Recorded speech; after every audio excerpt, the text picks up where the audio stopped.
Okay. So, the last video I talked a little bit about isolation and kind of gave my personal view of that. I'm not going to continue the subject, but I do have something that is still very close to my heart that's related in a way. Um, so, I don't know if you've ever heard of something called a forever rose, and there is such a thing. It's not the ones dipped in gold or covered in glass or anything like that. There are actually roses that grow in Ecuador that are larger, and the petals are 10 times thicker and grow 5 times larger than normal roses. And these are considered like the Beauty and the Beast rose. And if you look that up, you might find their website, and they're located out of London. I have one. I got it for my birthday from the love of my life. I have it here.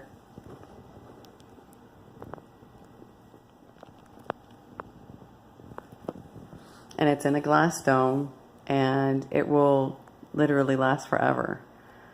So the story that I have to tell you in my life has to do with the similarity of the Beauty and the Beast story, which should be obvious. You had the beast that was cursed because he was a greedy king and was very selfish, and so a witch cursed him to be a beast because that was his inside, that was his heart. And the only thing that could break that curse on him was for someone to love him just the way that he was. And that in turn would break the spell, which of course he was like, nobody's ever going to love me this way. I'm cursed. And that was till death. And because of the way that I was raised growing up, I'm one of 3 girls that my dad had with my mom in her second marriage. And I'm one of 6 kids that my mom had in total. So my dad had my older sister, which suffers from a form of Down syndrome called mosaic Downs. And then he had me, and then he had my little sister. And with me, he raised me more like a son and expected me to operate within that ability of strength, of reliability. If I'm not here, I need you to step in and take care of things. My older brothers weren't responsible. They weren't very willing to help. They were very difficult. They struggled with a lot of things growing up and had their own things that needed to be addressed within themselves that never really came out. And I think in their lives, even to this day, still hasn't come out. But that's why it's so important that we work on ourselves and try to be a better version, so we don't carry that into the next generations that we have to bring into this world, or to even be around to share your life with them. So I wasn't raised to be very feminine. And because I'm taller than my sisters, the hand-me-downs came from my brothers. And so I even dressed the part. And to be honest, talking to a lot of people over the years of my life, being the way everything is now, they would have probably figured I was transgendered, because I sometimes, was conflicted with that identity to say, should I have been a man? Because I don't really relate to things that girls do, even toys I didn't like, just certain things. And because of the relationship with my real mom was not in a good place, that had me not gravitate to her for any type of learning or growing, or, teaching and mentoring and that kind of a thing. So with that being said, I was the beast. I was this very angry child. I had a lot of abuse that I didn't understand. Why me? I had a lot of things that were happening with my dad kind of starting a cult and breaking up families and casting out demons and doing exorcisms, and quite a show, very much a circus, very, very confusing, very disorientating, You were being lied to. You were being brainwashed into believing things that didn't happen, and you were being controlled in everything that you did.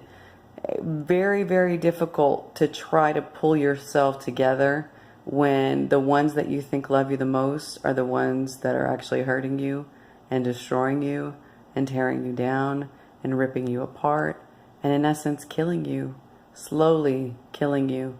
Any ambition that you had, any direction that you had, all the dreams that you had, the ideas of having normalcy or unity, feeling like you're a part of something.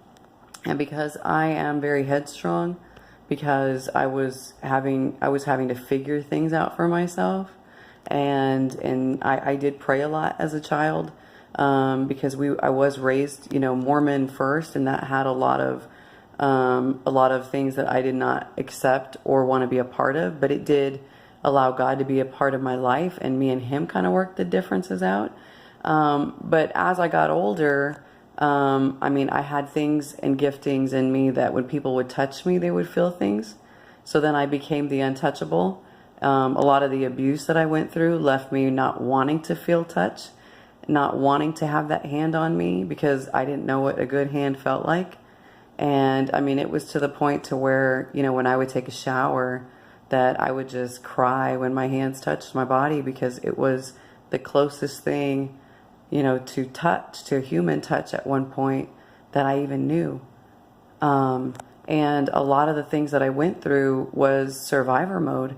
I just didn't feel like I had the option of quitting.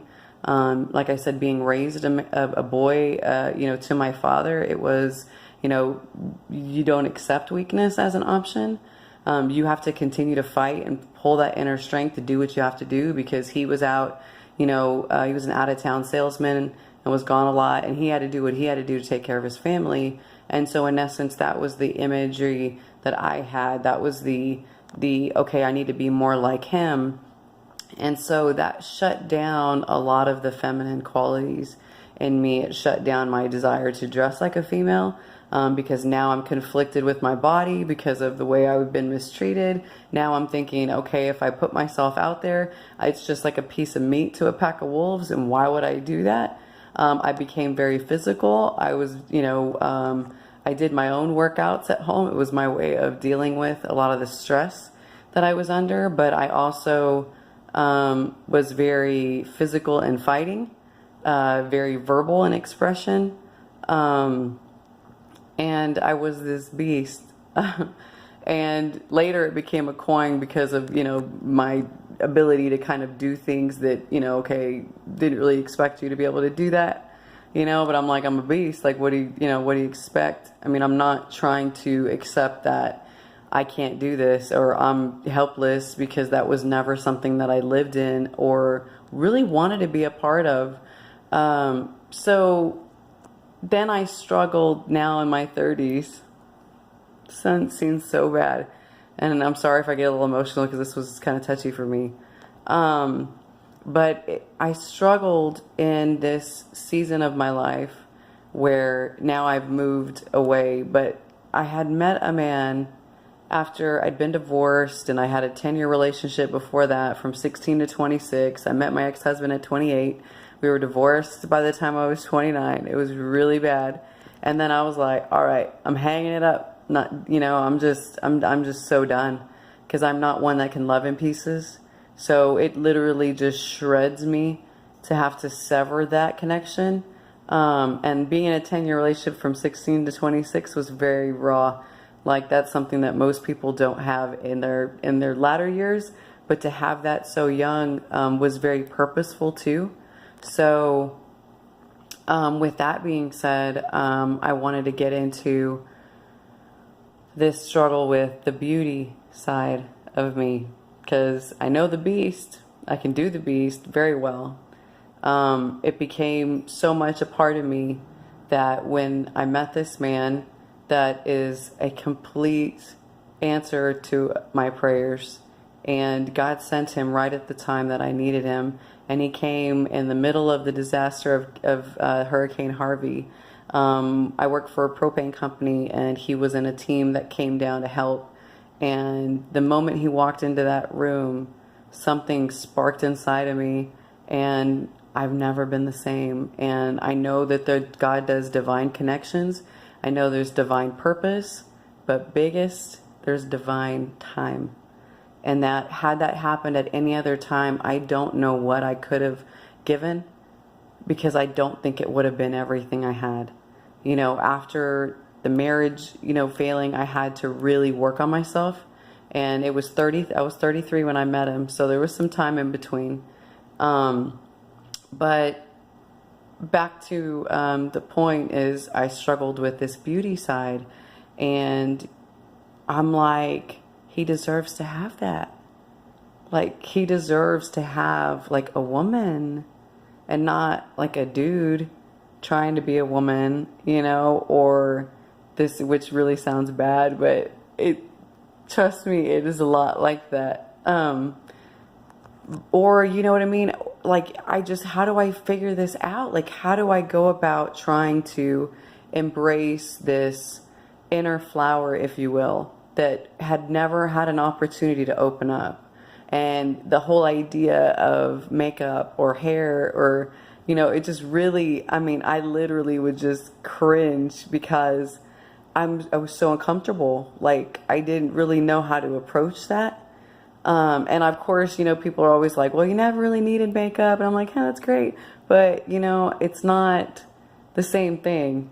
And I really needed to figure this out. So I really was praying, and I was like, God, I know you created me a female for a reason. I know my life has been through so many different angles and levels and interpretations, and I really just need you to help me with this, because you know what I need, and God does have knowledge, and he will give it to you if you ask him.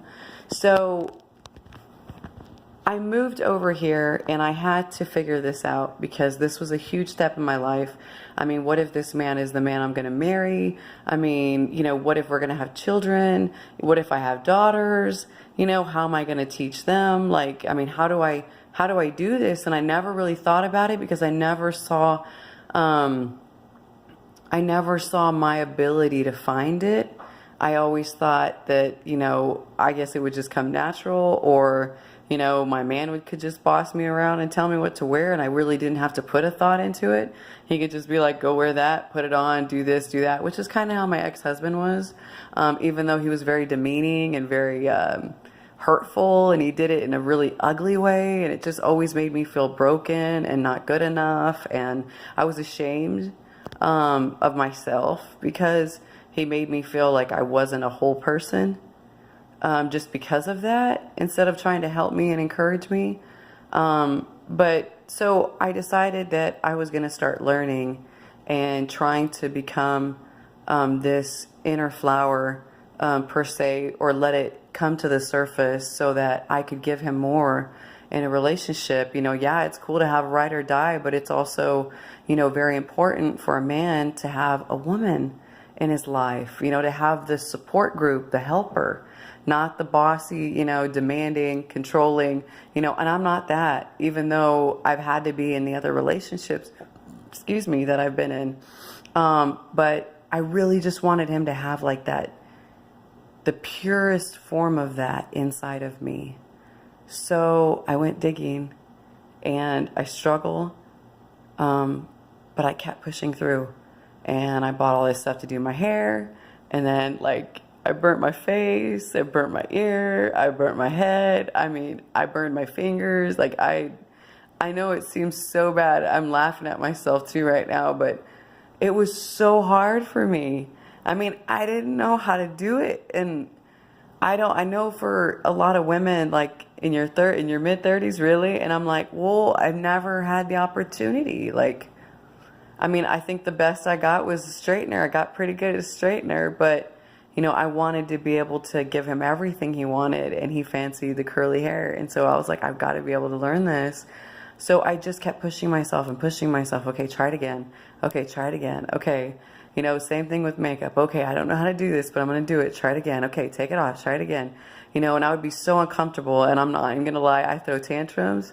I would sit on the floor, and I'd just be like, I'm so frustrated right now, but I just kept asking God to help me. God, please help me. Please help me, God. I mean, the only way I'm going to have success or good success is if you help me do this the right way, because I have to want to give this to him.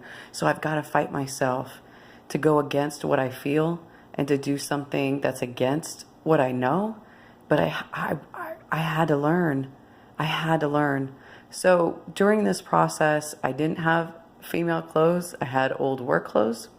So I had to buy clothes. I mean, I didn't even have underwear, like real bras. I mean, you're talking to, straight up, like this was new. Like I had, different things that I needed through, the course of my jobs, that did require me to dress up. But not like this. This was totally different. And so I went through the whole wardrobe change. I went online because I'm not one to go in the store, and I'm not wanting to try on anything. Every time I go into the section of clothes, I literally look and I'm like, I'm out of here. And I end up in the men's section and getting, big shirts, big pants, or stuff like that. It's just, I don't know any different. So I don't really have a style or a taste other than that. Or a t-shirt and jeans, plain, no frilly stuff, no nothing, just, plain simple. So anyway, when he came along and I'd known about this rose for a really long time. And of course I could have probably got me one at a point in time. But every time I'd look at it and I was like, oh my gosh.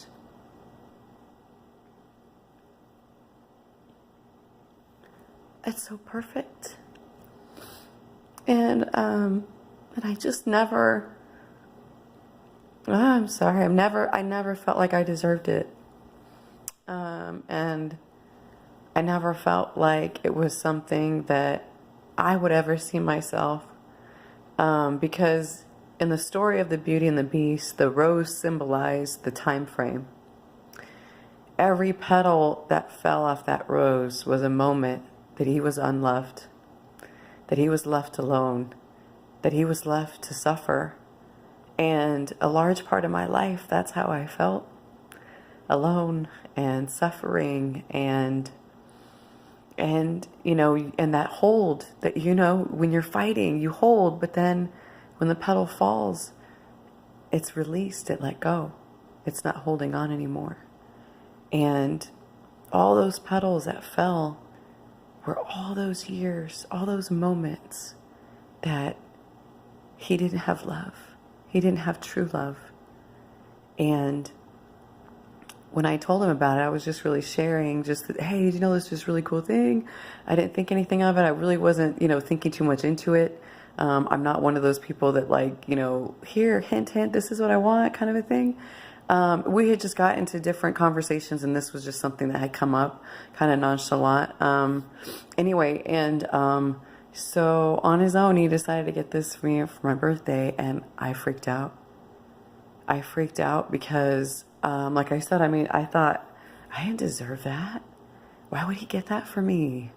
Like, I don't even know, because it symbolized so much for me, because it was something that I admired. It was something that I was looking for that I didn't really know if I could find it. Like, what if what I've been told was right? Like, what if I really was broken? Like, what if I can't be, everything that I feel like I should be for someone, or I should be for myself? Like, I should want to do that for myself. But I never had it in me to do it for myself. And to be able to see that all come together and say, God, you were that amazing that you can take the beast and turn it into a beauty and have it be the most perfect way, because it just ended up at the end coming into like such a natural frame where I was like honored, like I felt privileged to be able to do that for him. And we never had gotten dressed up and gone anywhere. And on my birthday, when I opened this gift, for the first time, I was able to do a full makeup set, which I don't have a lot of makeup on right now, but I did, my full makeup. I got to wear the feminine clothes that I bought. I had a new coat because it's cold over here where I moved to, and it had the frilly, the fuzzy hood thing, which really wouldn't have been something, but I really was trying. And it was real pretty. It was a long coat. And anyway, I had, these really nice suede boots that were over the knee and leggings, which I've never done before, and a long sweater. And anyway, it was so amazing that I was able to take everything that I knew, which was really surviving, a survivor mode, like me surviving through what I had to do to get this far. But it really symbolized an accomplishment of me going outside of my comfort zone, outside of my normalcy, outside of what I felt that I was capable of doing or what I felt I deserved. And it really allowed God to open up and heal me and allow me to embrace part of me that I'd never allowed out before, because the circumstances in my life never allowed me to be that woman, to be frail, to be fragile, to be feminine, to admit that I'm weak when all I want to be is strong and all I want to be is fearless and all I want to do is, just go in and tear it up. And I don't know if you can see, but I have a Tasmanian devil. That was for my dad for very good reason, tear it up and I leave a mark. But, it was just so beautiful. And I just wanted to share that with you that, sometimes, we start out being something completely different than what we're supposed to be. But when God takes you, He starts transforming you, and He will take you from the beast into the beauty and have somebody that loves you for who you are and be able to break that spell or that curse in a way that makes you the person that you should be for yourself.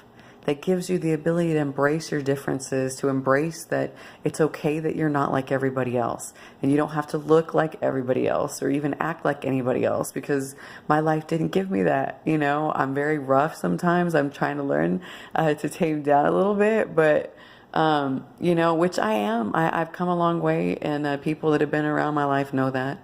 But I just wanted to share that story with you and just let you know that you are that forever rose. You are that beautiful,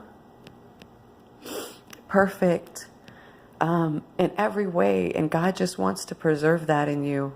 And through the salvation that He gives you, it gives you the purest sense of your spirit that is that, and it's everlasting. And so it doesn't die. And God wants you to know that you are that beauty, that perfected, that everlasting soul and spirit that He created you to be.